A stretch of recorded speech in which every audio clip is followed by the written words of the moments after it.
Today we are in Ezekiel, chapters 45 through 48 in the Contemporary English Version. We are going to finish it out. We're still dealing with this vision that Ezekiel is having, and just pay attention to how much detail Ezekiel goes into as he describes this new temple and new life of the future. Let's get into Ezekiel chapter 45. When the land of Israel is divided among the 12 tribes, you must set aside an area that will belong to me. This sacred area will be 12.5 kilometers long and 10 kilometers wide. The temple will be on a piece of land 255 meters square, and the temple will be completely surrounded by an open space of 25 meters wide. I will give half of my sacred land, a section of 12.5 kilometers long and 5 kilometers wide, to the priests who serve in the temple. Their houses will be in this half, as well as my temple, which is the most sacred place of all. I will give the other half of my land to the Levites who work in my temple, and the towns where they will live will be there. Next to my sacred land will be an area 12.5 kilometers long and 3 kilometers wide. This will belong to the people of Israel and will include the city of Jerusalem.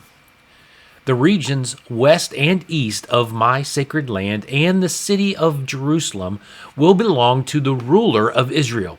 He will be given the region between the western edge of my land and the Mediterranean Sea, and between the eastern edge of my land and the Jordan River. This will mean that the length of his property will be the same as the sections of land given to the tribes. This property will belong to every ruler of Israel, so they will always be fair to my people and will let them live peacefully in the land given to their tribes. The Lord God said, "You leaders of Israel have cheated and abused my people long enough. I want you to stop sinning and start doing what is right and fair. You must never again force my people off of their own land. I, the Lord, have spoken. So from now on, you must use honest weights and measures. The ephah will be the standard of dry measure, and the bath will be the standard liquid measure. Their size will be based on the homer, which will equal 10 ephahs or 10 baths. The standard unit of weight will be the shekel. 1 shekel will equal 20 gerahs, and 20 shekels will equal 1 minnah. Leaders of Israel, the people must bring you 1/60th of their grain harvest as offerings to me. They will also bring 1% of their olive oil. These things will be measured according to the bath, and 10 baths is the same as 1 homer, or 1 kor. Finally, they must bring 1 sheep out of every 200 from their flocks. These offerings will be used as grain sacrifices, as well as sacrifices to please me and those to ask my blessing. I, the Lord, will be pleased with these sacrifices and will forgive the sins of my people. The people of Israel will bring you these offerings, but during new moon festivals, Sabbath celebrations, and other religious feasts. You leaders will be responsible for providing animals for the sacrifices, as well as the grain and wine.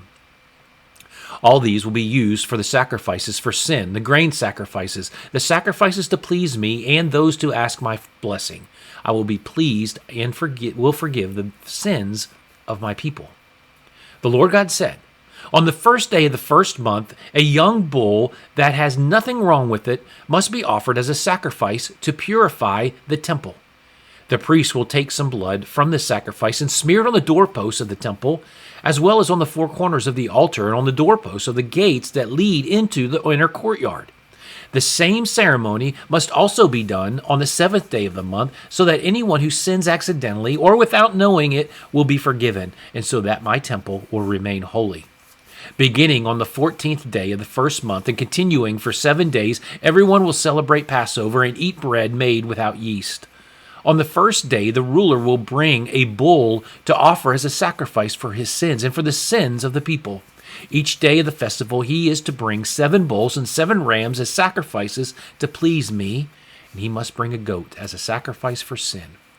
These animals must have nothing wrong with them. He will also provide 9 kilograms of grain and 3 liters of olive oil to be offered with each bull and each ram. The Festival of Shelters will begin on the 15th day of the 7th month and will continue for 7 days. On each day of this festival, the ruler will provide the same number of animals that he did each day during Passover, as well as the same amount of grain and olive oil for the sacrifices. The Lord said, "The east gate of the inner courtyard must remain closed during the 6 working days of each week. But on the Sabbath and on the first day of the month, this gate will be open. Israel's ruler will go from the outer courtyard into the entrance room of this gate and stand in the doorway while the priest offers sacrifices to ask my blessing and sacrifices to please me. The ruler will bow with his face to the ground and to show that he has worshipped me. Then he will leave, and the gate will remain open until evening. Each Sabbath and on the first day of each month, the people of Israel must also come to the east gate and worship me. On the Sabbath, the ruler will bring 6 lambs and 1 ram to be offered as sacrifices to please me. There must be nothing wrong with any of these animals. With the ram, he is to offer 9 kilograms of grain, and with each of the lambs, he can offer as much as he wants. He must also offer 3 liters of olive oil with every 9 kilograms of grain. The ruler is to bring 6 lambs, a bull, and a ram to be offered as sacrifices at the new moon festival. There must be nothing wrong with any of these animals. With the bull and the ram, he is to offer 9 kilograms of grain, and with each of the lambs, he can offer as much as he wants. He must also offer 3 liters of olive oil with every 9 kilograms of grain. The ruler must come through the entrance room of the east gate and leave the same way. When my people come to worship me during any festival, they must always leave by the opposite gate from which they came. Those who come in the north gate must leave by the south gate, and those who come in the south gate must leave by the north gate. Their ruler will come in at the same time they do and leave at the same time they leave. At all other festivals and celebrations, 9 kilograms of grain will be offered with a bull, and 9 kilograms will be offered with a ram. The worshippers can offer as much grain as they want with each lamb. 3 liters of olive oil must be offered with each 9 kilograms of grain. If the ruler voluntarily offers a sacrifice to please me or to ask my blessing, the east gate of the inner courtyard will be open for him. He will offer his sacrifices just as he does on each Sabbath. Then he will leave, and the gate will be closed. Each morning, a year-old lamb that has nothing wrong with it must be offered as a sacrifice to please me. Along with it, 2 kilograms of fine flour mixed with a liter of olive oil must be offered as a grain sacrifice. This law will never change. The lamb, the flour, and the olive oil will be offered to me every morning for all time. The Lord God said, "If the ruler of Israel gives some of his land to one of his children, it will belong to the ruler's child as part of the family property. But if the ruler gives some of his land to one of his servants, the land will belong to the servant until the year of celebration. Then it will be returned to the ruler. Only the ruler's children can keep what is given to them. The ruler must never abuse my people by taking land from them. Any land he gives his children must already belong to him." The man who was showing me the temple then took me back to the inner courtyard. We walked to the south side of the courtyard and stopped at the door to the sacred rooms that belonged to the priests. He showed me more rooms at the western edge of the courtyard and said, "These are the kitchens where the priests must boil the meat to be offered as sacrifices to make these things right and as sacrifices for sin. They will also bake the grain for sacrifices in these kitchens. That way, these sacred offerings won't have to be carried through the outer courtyard, where someone could accidentally touch them and be harmed." We went back to the outer courtyard and walked past the 4 corners. At each corner, I saw a smaller courtyard, 20 meters long and 15 meters wide. Around the inside of these smaller courtyards was a low wall of stones, and against the wall were places to build fires. The man said, "These are the kitchens where the temple workers will boil the meat that worshippers offer as sacrifices." The man took me back to the temple, where I saw a stream flowing from under the entrance. It began in the south part of the temple, where it ran past the altar and continued east through the courtyard. We walked out of the temple area through the north gate and went around to the east gate, and I saw the stream of water flowing east from the south side of the gate. The man walked east, then took out his measuring stick and measured 500 meters downstream, and he told me to wade through the stream there, and the water came up to my ankles. Then he measured another 500 meters downstream and told me to wade through it there. The water came up to my knees. Another 500 meters downstream, the water came up to my waist. Another 500 meters downstream, the stream had become a river that could be crossed only by swimming. The man said, Ezekiel, son of man, pay attention to what you've seen. We walked to the riverbank, where I saw dozens of trees on each side. The man said, this water flows eastward to the Jordan River Valley and empties into the Dead Sea, where it turns the salt water into fresh water. Wherever this water flows, there will be all kinds of animals and fish, because it will bring life and fresh water to the Dead Sea. From En-Gedi to Eneglaim, people will fish in the sea and dry their nets along the coast. There will be as many kinds of fish in the Dead Sea as there are in the Mediterranean Sea. But the marshes along the shore will remain salty, so that people can use the salt from them. Fruit trees will grow all along this river and produce fresh fruit every month. The leaves will never dry out, because they will always have water from the stream that flows from the temple, and they will be used for healing people. The Lord God said to the people of Israel, when the land is divided among the 12 tribes of Israel, the Joseph tribe will receive 2 shares. Divide the land equally, because I promised your ancestors that this land would someday belong to their descendants. These are the borders of the land. The northern border will begin at the Mediterranean Sea, then continue eastward to Hethlon, to Lebo Hamath, then across to Zedad, Berothah, and Sibram, which is on the border between the 2 kingdoms of Damascus and Hamath. The border will end at Hazar Hatticon, which is on the border of Haran. So the northern border will run between the Mediterranean Sea and Hazar Enon, which is on the border between Damascus and Hamath. The eastern border will begin on the border between the 2 kingdoms of Haran and Damascus. It will run south along the Jordan River, which separates the territories of Gilead and Israel, and it will end at the Dead Sea near the town of Tamar.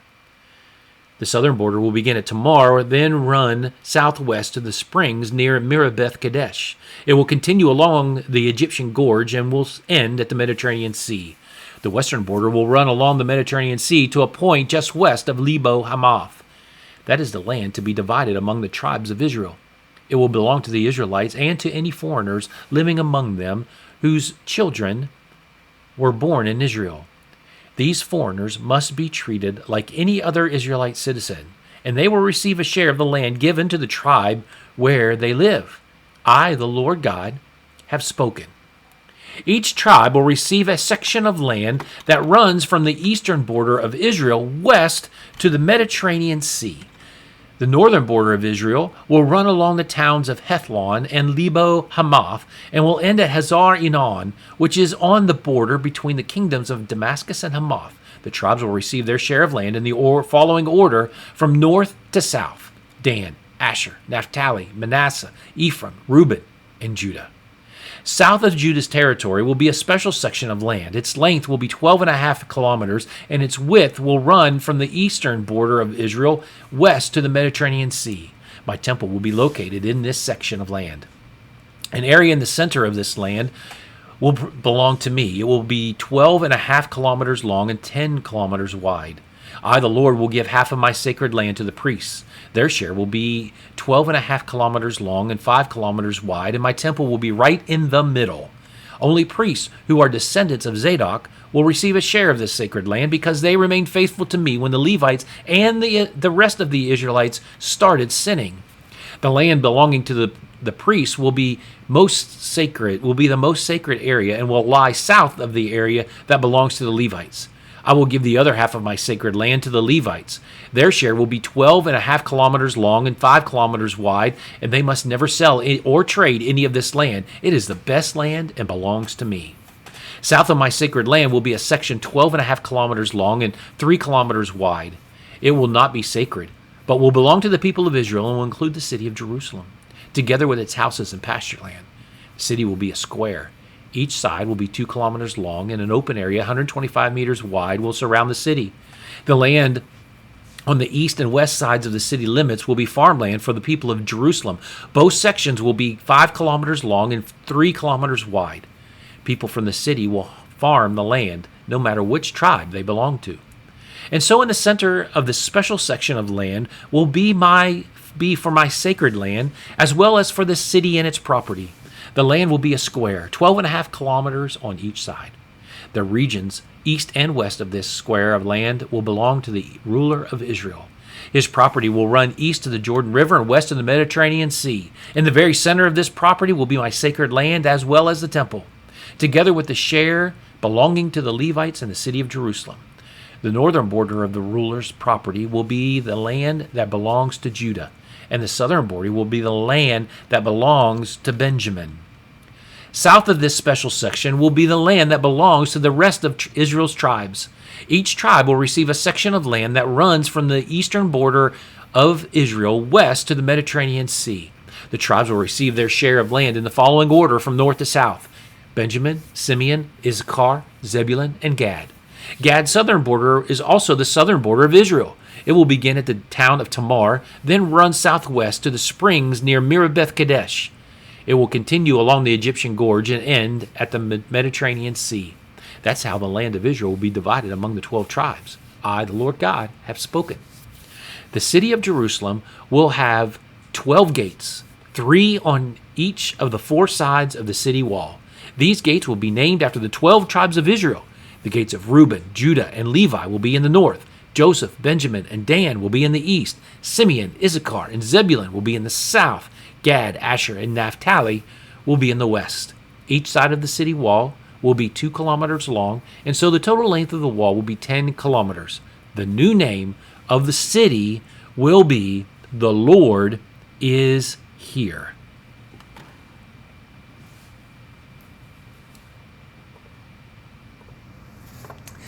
So Ezekiel gets this vision of this new temple with the help of this tour guide that he's got. Everything is new. Everything is bigger. Everything is better than he has ever seen. Now, many people take this vision literally. They are the blueprints of a future messianic kingdom. Others feel that this vision is more symbolic, that God is going to be returning. God has returned to his people. I don't know if you noticed or not, if you paid attention to the ending, this stream that is coming from the temple, it turns into a river and then it ends at the Dead Sea, where it's transformed into a living sea with plants and animals and lush land. There's a strong correlation between this and the Garden of Eden. It's like we are coming full circle. There will be a day when we are back to paradise with God. Ezekiel's visions are full of hope for a future full of God's love and justice. I hope you have enjoyed the book of Ezekiel.